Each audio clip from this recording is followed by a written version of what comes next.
si me pueden ayudar con las diapositivas, cosa que vamos viendo algunas cosas que hay que remarcar.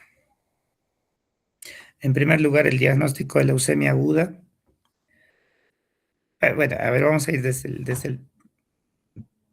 el punto de vista que han enfocado la exposición, que es leucemias en general, ¿no? Hay dos grandes grupos, digamos así, las crónicas y las agudas.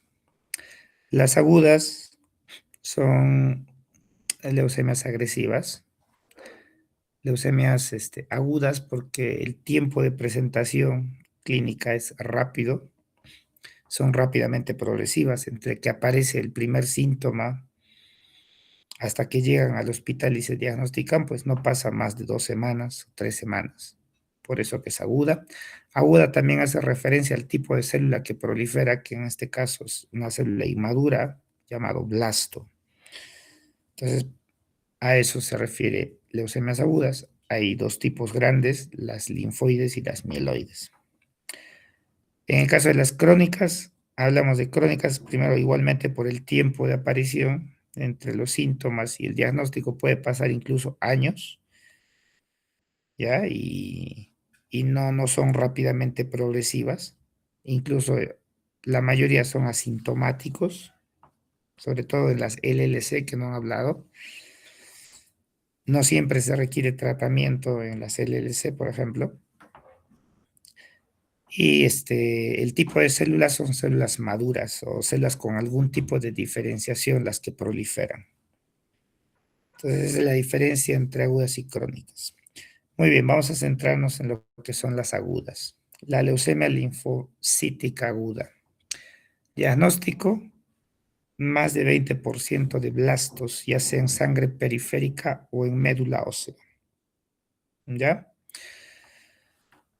¿Cuál es la característica? El típico paciente con leucemia linfocítica aguda, hay dos picos de presentación epidemiológicamente hablando. Uno es entre 2 y 5 años y el otro pico de mayor incidencia entre mayores de 60 años. Esta leucemia es de una presentación generalmente con leucocitosis e incluso hiperleucocitosis, con un síndrome linfoproliferativo propio, es decir, una proliferación de ganglios linfáticos que los puedes palpar a nivel axilar, cervical, inguinal, o ver en la tomografía conglomerados ganglionares, visceromegalias. El blasto es un blasto que presenta un núcleo grande, escaso citoplasma, la que nos da el estirpe es la citometría de flujo. Hay dos grandes grupos, el grupo B y el grupo T. En la citometría, el marcador que te da la característica de blasto son los marcadores de inmadurez como el CD34, el CD38, el TDT, el CD117 y el marcador de linaje B por excelencia es el CD19, ¿ya? El CD19 citoplasmático. Entonces, ese es, digamos, el diagnóstico que se podría hacer de sangre periférica o de médula ósea, más de 20%.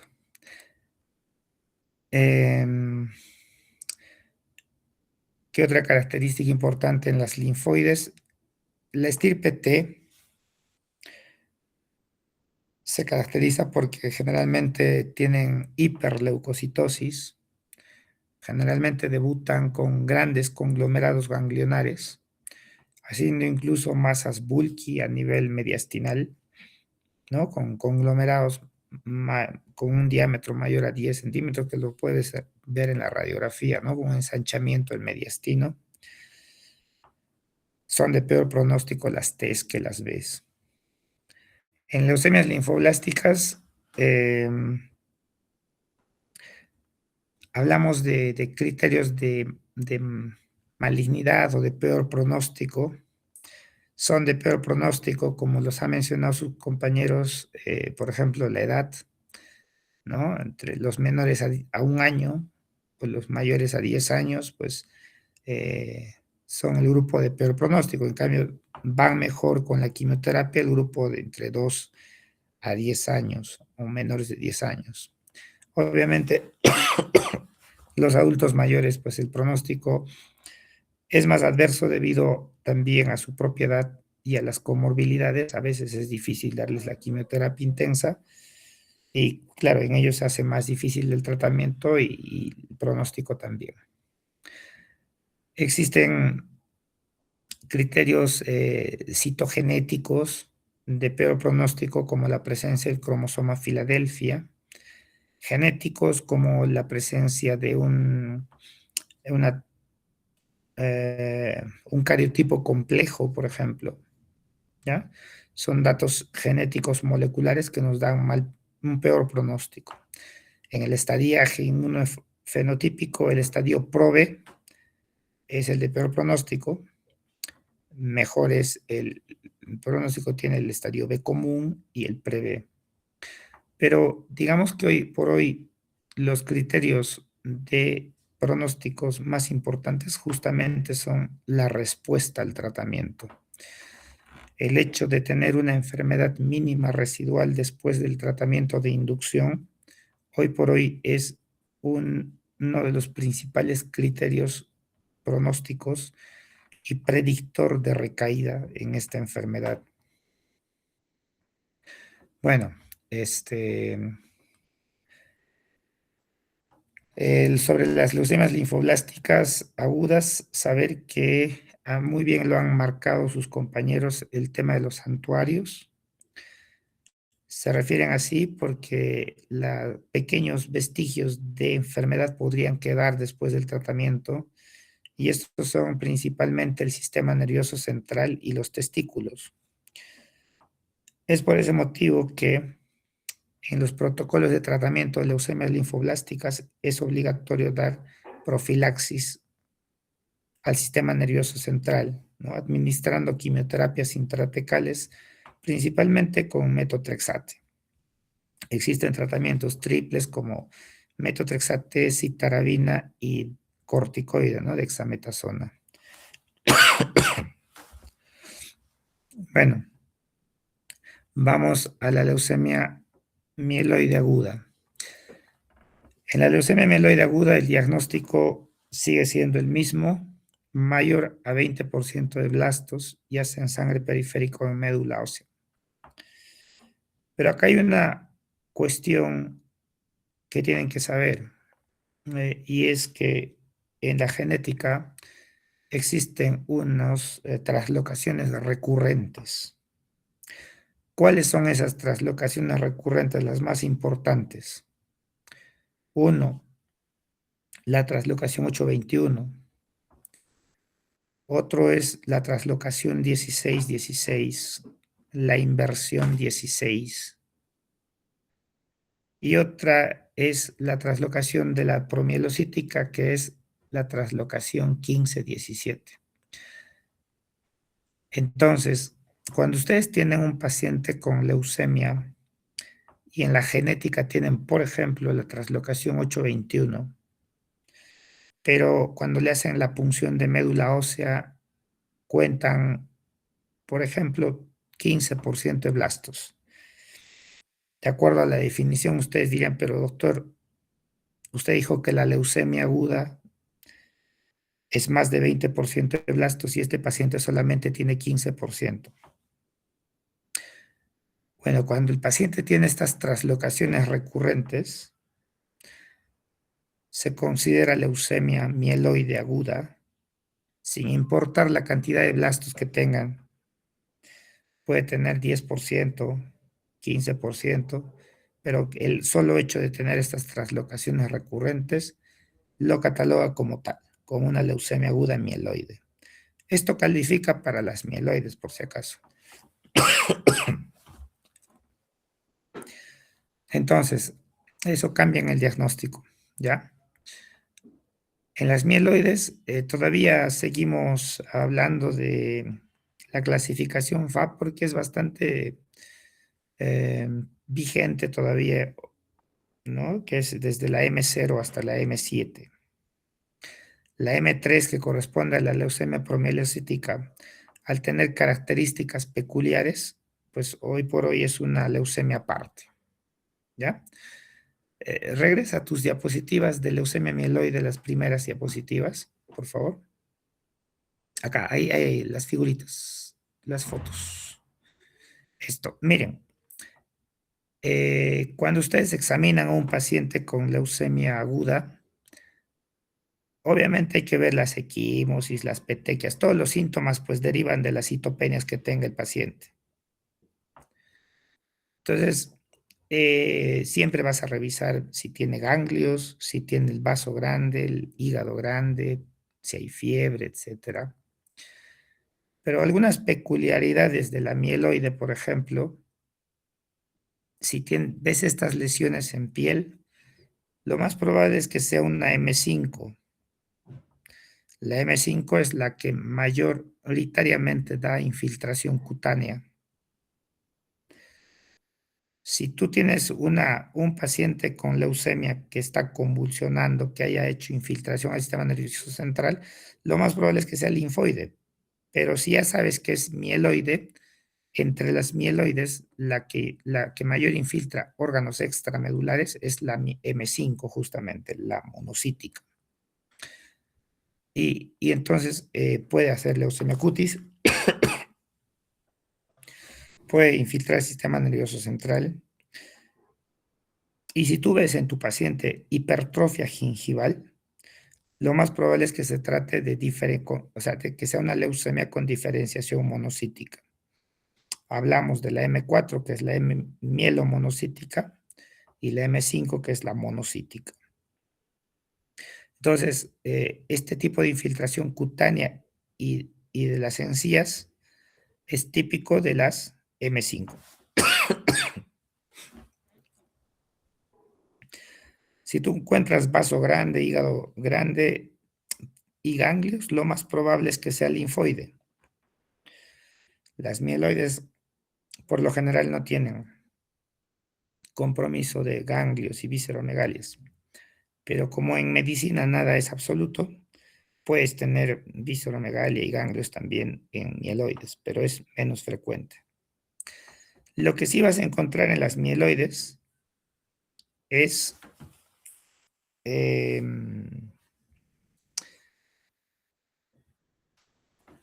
sarcomas mieloides.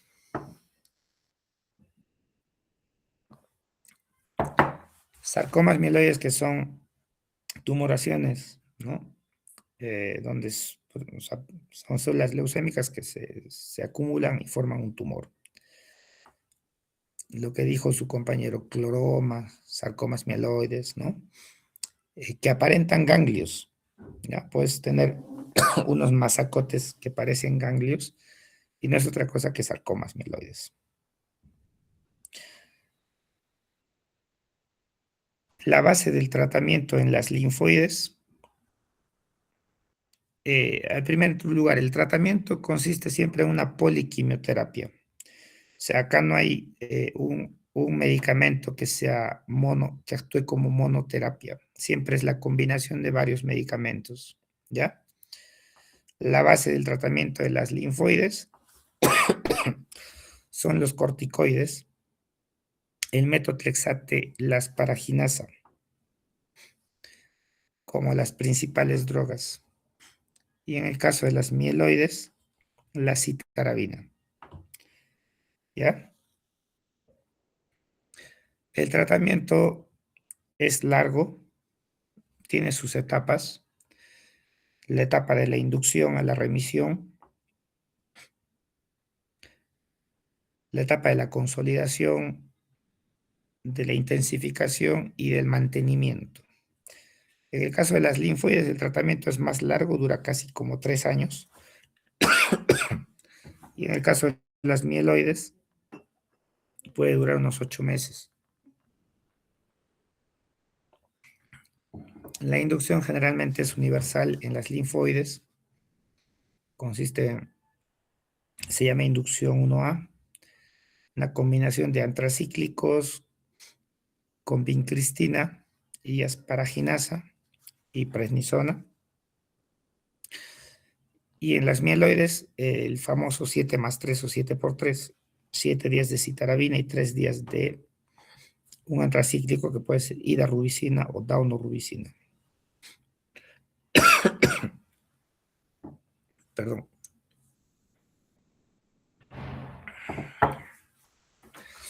Justamente la respuesta a la inducción en ambos casos de leucemia es el parámetro más importante para evaluar pronóstico. Perdón. Sayuri, Antoinette, ¿alguna pregunta para tu compañero David Alexander sobre leucemia promielocítica aguda?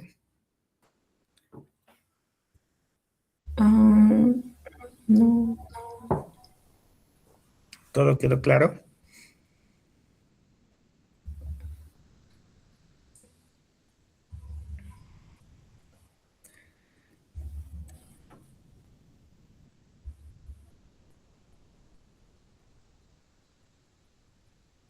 ¿Todo claro?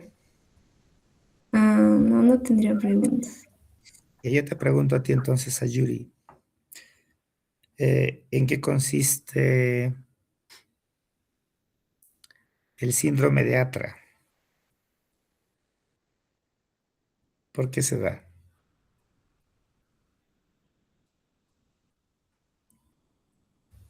No, no sabría, doctor. Entonces, ¿por qué no preguntas? Ya, vamos a hablar de leucemia promielocítica aguda.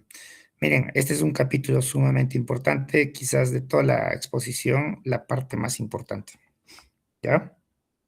Como les digo a mis alumnos de la rotación, este, esta es una leucemia, ¿se acuerdan de las translocaciones recurrentes? ¿Cuál es la característica? Que son de buen pronóstico, porque responden bien al tratamiento. Esta es una de ellas. Entonces, miren, tiene un comportamiento totalmente distinto a las otras leucemias. Su proliferación es una célula un poco más madura que un blasto. Se llama promielocito. Pierden su capacidad apoptótica y más bien ganan una capacidad de proliferación, pero pierden la capacidad de diferenciación. Si ustedes ven en el gráfico que están viendo ahorita, el promielocito tendría que convertirse a mielocito, dividirse y convertirse a mielocitos. A su vez, el mielocito en metamielos hasta llegar a neutrófilo. Lo que ocurre es una detención en la maduración en el nivel de promielocito, el cual prolifera.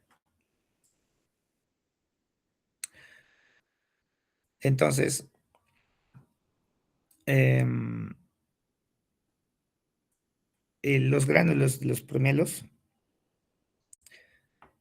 tienen sustancias que estimulan eh, o alteran la coagulación.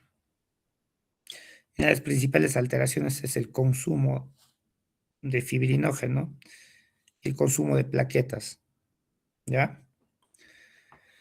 Entonces, eh,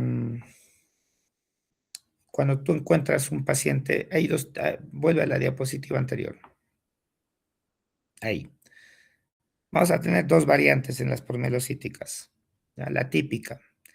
¿Quién es la típica? La típica es un paciente joven, ¿ya? Mujer o varón.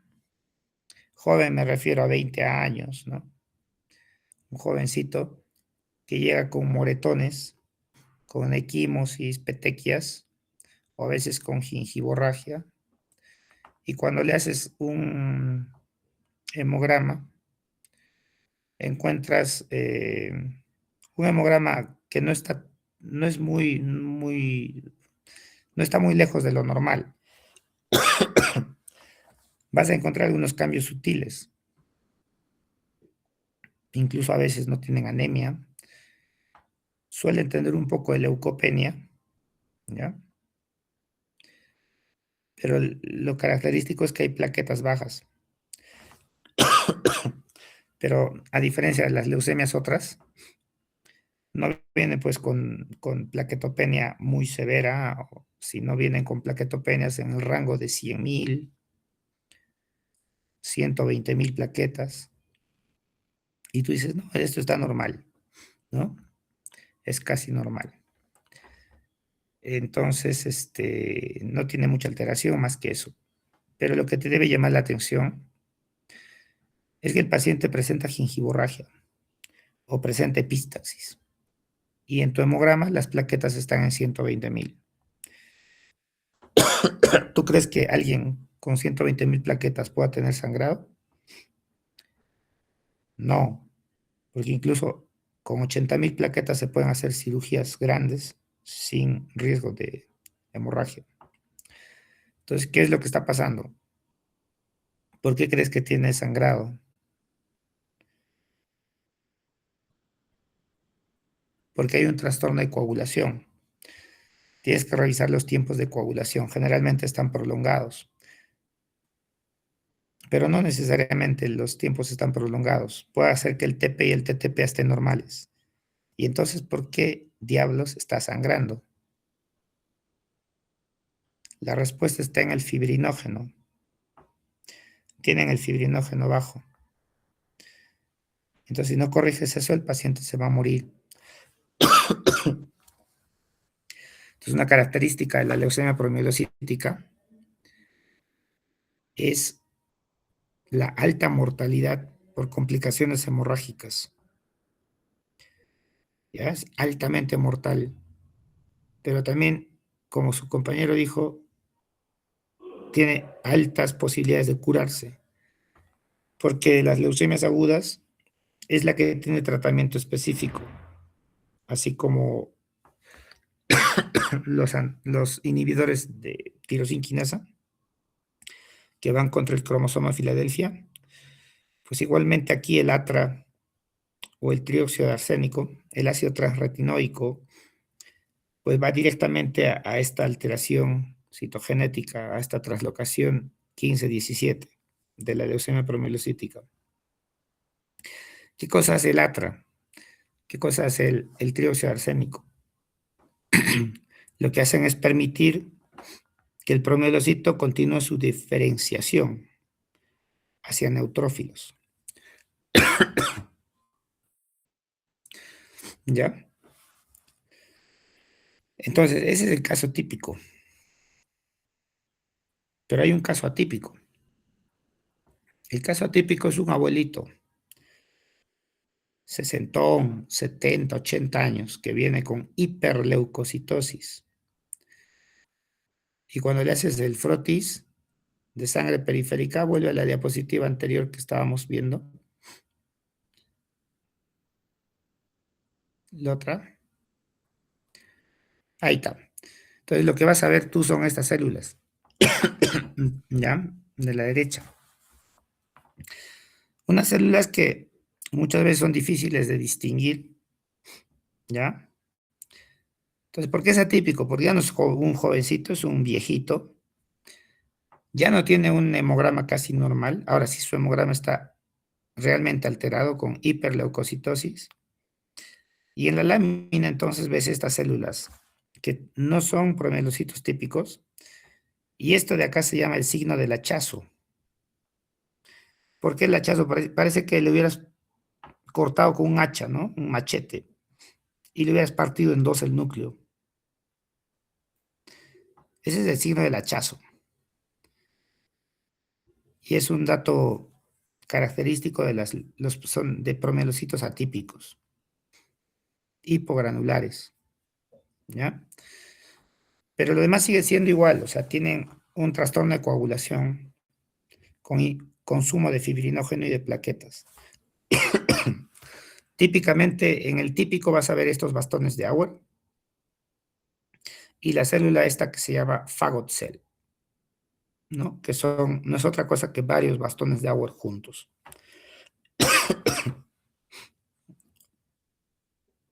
Bueno, entonces, es importante que lo sepan diagnosticar porque ustedes son los que en emergencia lo van a recibir el paciente. ¿Sí? ¿Qué es lo característico?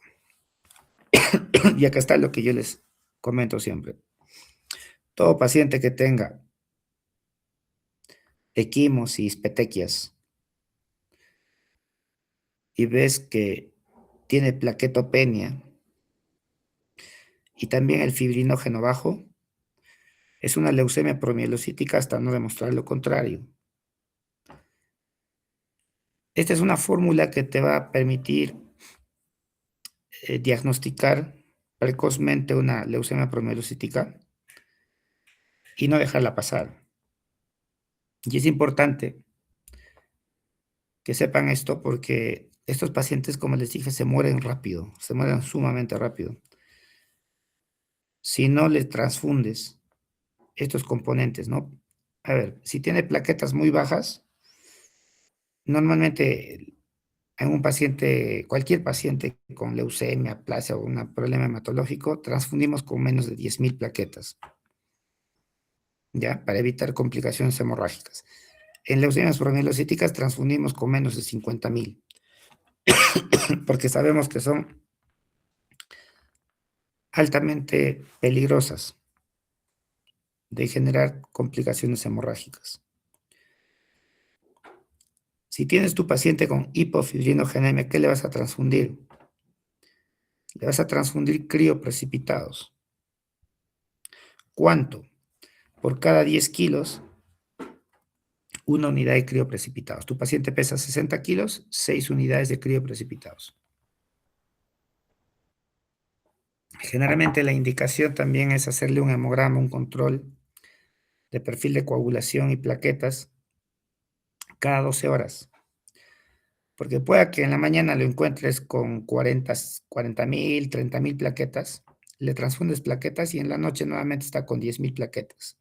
Y ya te hace una hemorragia cerebral y en la noche se muere. Entonces, por eso es importante que lo monitorees bien. ¿Y quién va a hacer eso? Eso no lo hace el hematólogo, lo hace el internista, el médico interno, el residente, ustedes. Entonces, por eso es importante que no se les pase nunca una leucemia promielocítica, ¿ya? Porque si ustedes hacen eso, le van a salvar la vida. Luego nosotros empezaremos con el tratamiento, se le empieza inmediatamente ATRA. Pero acá hay que tener cuidado, hay que tener cuidado. ¿Qué pasa si mi paciente es ese abuelito que tiene, digamos, leucocitosis, 90.000 leucocitos, y tú le empiezas ATRA? ¿Qué cosa hacía el ATRA? Lo que hace el ATRA es que ese probielocito se convierta en neutrófilo, ¿ya? Y se va a dividir el promielocito y se va a convertir en neutrófilo. Y de un promielocito van a salir como 8 neutrófilos. Y lo que vas a generar es una hiperleucocitosis. Tan es así que vas a generar una infiltración, un edema pulmonar, un distrés respiratorio, derrames, edemas, fracaso renal, todo debido a una hiperleucocitosis generada por tu mismo medicamento, el ATRA. Entonces, mucho cuidado con eso. Pero si tu paciente tiene leucopenia, sin dudarlo, empieza ATRA, si es que se puede, ¿no? Y si no, ya el hematólogo se encargará de hacerlo. Pero tu función sí es salvarle la vida. ¿Y cómo le vas a salvar la vida? Transfundiendo crioprecipitados y transfundiendo plaquetas. Doctor, en mi hospital no hay crioprecipitados. ¿Qué le vas a pasar? Plasma. Listo. Eso con leucemia promielocítica. Síndromes mieloproliferativos crónicos son enfermedades, un grupo de enfermedades cuya característica principal es la proliferación de células de la estirpe mieloide. Una característica casi común a todas es que suelen cursar con esplenomegalia. Y los síntomas iniciales podría ser una sensación de llanura precoz justamente debido a la esplenomegalia. Podemos dividirlas en dos grupos, las Phi positivas y las Phi negativas. Me refiero a Filadelfia. Phi positiva es la leucemia mieloide crónica. Phi negativas, el resto. Del resto, las más importantes son tres: trombocitemia esencial, policitemia vera y mielofibrosis. Esos tres últimos suelen tener el JAK2 mutado, la mutación del Janus quinasa 2. Y bueno, la proliferación va a ser, en el caso de la policitemia vera, pues del grupo de la serie roja. En la trombocitemia esencial, las plaquetas. Y en la mielofibrosis es el reemplazo del tejido celular medular por fibrina. Bueno, en este tema pues toca hablar de la leucemia mieloide crónica. Su etiología está en la traslocación 922, el cromosoma Filadelfia, que forma un rearreglo que se llama BCR-ABL. P210. Hay tres tipos, ¿no? P190, P210 y el P240. Entonces, el P210 es el que corresponde a la leucemia mieloide crónica. El P190 es el cromosoma Filadelfia de las leucemias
Doctor,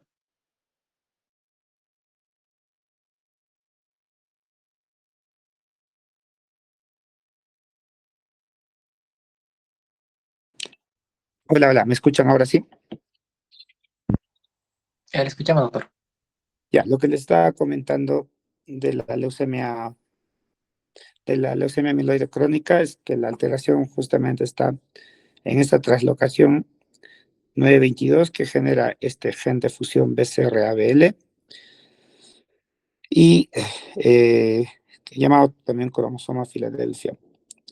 Justamente esta es la leucemia que hace años, en los 70, pues tenía una sobrevida eh, muy pobre, ya, porque no había ningún tratamiento para darles. Ya después, empezaron a dar busulfán, algunos quimioterápicos, algo mejoró la sobrevida. Llegó la hidroxicarbamida. Con la hidroxicarbamida mejoró muchísimo más todavía la sobrevida del paciente, pero al final todos se morían. Hasta que marcó un hito en la historia de la medicina y en la historia de la hematología el descubrimiento de de esta translocación y de los inhibidores de tirosina quinasa. Me refiero al imatinib. Eso marcó un hito en el tratamiento de esta enfermedad. ¿Ya? A partir de ello, la sobrevida de estos pacientes es prácticamente la misma que un paciente que no tuviera leucemia mieloide crónica. O sea, un paciente con leucemia mieloide crónica se muere por cualquier otra cosa menos por la leucemia mieloide crónica, en la mayoría de los casos. Es decir, su expectativa de vida es la misma que cualquier otra persona, gracias a ese tratamiento. A ver, solo algunas cositas. En la clasificación actual, pues ya desapareció la fase acelerada, solo existe fase crónica y crisis blástica, punto, ¿ya? Más de 20% de blastos es una crisis blástica. Las crisis blásticas pueden ser mieloides o linfoides. Obviamente el tratamiento es más difícil cuando es una leucemia aguda secundaria a una leucemia mieloide crónica. Existen inhibidores de tirosina quinasa de primera, segunda, tercera generación, ya los han mencionado. El trasplante de médula ósea que hablaron, bueno, está muy, muy poco usado hoy en día, gracias a que hay tantos inhibidores de tirosina quinasa buenos que someterlo al paciente a un tratamiento altamente, que tiene alta tasa de mortalidad, pues es innecesario, habiendo medicamentos tan buenos.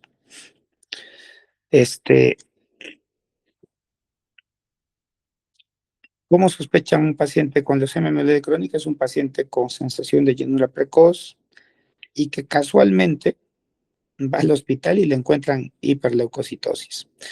Pero esa hiperleucocitosis, cuando miran la fórmula leucocitaria, ven que es de predominio de neutrófilos, eosinófilos, basófilos.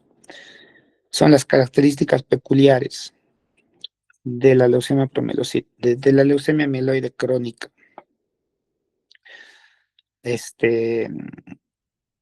La respuesta al tratamiento, ¿no? Como su compañera mencionó, hay una respuesta hematológica, una respuesta citogenética y molecular, que se ven al mes. Bueno, la hematológica al mes, a los 3 meses ya tienes que ver una respuesta molecular con menos del 10%, idealmente, de transcritos BCR-ABL, y a los 6 meses tiene que haber menos de 0.1 transcrito BCR-ABL. Van bien estos pacientes y el tratamiento es vía oral, no requiere hospitalización. Bueno, chicos, creo que con todo eso hemos abarcado algunos puntos importantes del tema, ¿ya? Como les repito, quizás si el tema era leucemias, pues sí se debió hablar de leucemias linfocíticas crónicas también, ¿ya? Va a quedar un vacío ahí. No sé si el doctor Villavicencio considera ese tema también para este capítulo, yo creo que sí. Pero bueno, en todo caso hemos abarcado el tema muy grande, muy amplio. Hay muchos detalles que quisiéramos hablar, pero ni la garganta mía, ni el tiempo da para más. Bueno, chicos, sería todo. Pueden ir a descansar, deben estar de sueño. Muchas gracias, doctor. Nos vemos entonces.